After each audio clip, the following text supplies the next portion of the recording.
En 2017, un match banal de Ligue Europa a failli tourner au scandale international. Skanderbeu vs FK Partizan Belgrade. Un choc entre deux clubs, mais surtout entre deux nations liées par un lourd passé, Serbie, Albanie. L'histoire, c'est quoi?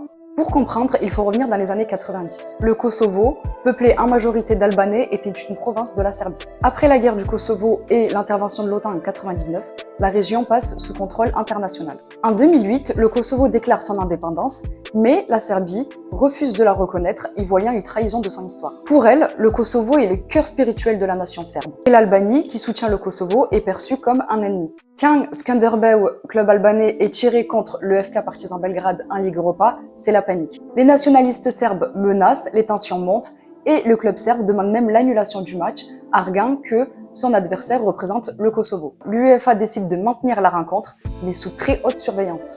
Grâce au dispositif exceptionnel déployé par l'UEFA, plus de 500 policiers aux abords du stade, le match aller se joue sans incident majeur, mais dans une atmosphère électrique entre chants hostiles et provocations. Mais c'est le retour à Belgrade qui concentre toutes les peurs. Et pour cause, il y a un précédent. Ce stade fut le 14 octobre 2014, lors d'un Serbie-Albanie en qualification de l'Euro 2016, le théâtre de violences qui avait entraîné une grave brouille diplomatique entre Belgrade et Tirana. Ce jour-là, avant la pause, un drone survole la pelouse. Drapeau au vent de la Grande Albanie, projet nationaliste qui vise à regrouper dans un même pays tous les Albanais des Balkans.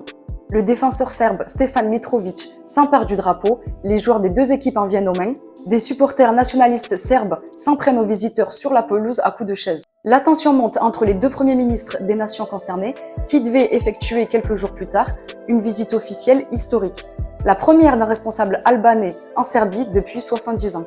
Le match a été interrompu et jamais rejoué. L'international albanais et capitaine du Skanderbeu Orges Shei était là ce jour-là et se rappelle que la foule en tribune criait.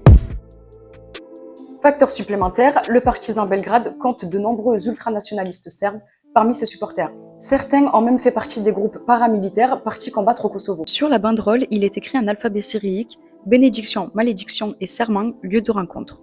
Cette phrase fait référence à un épisode fondateur du nationalisme serbe, la bataille de Kosovo en 1389, un moment clé dans la mémoire collective serbe.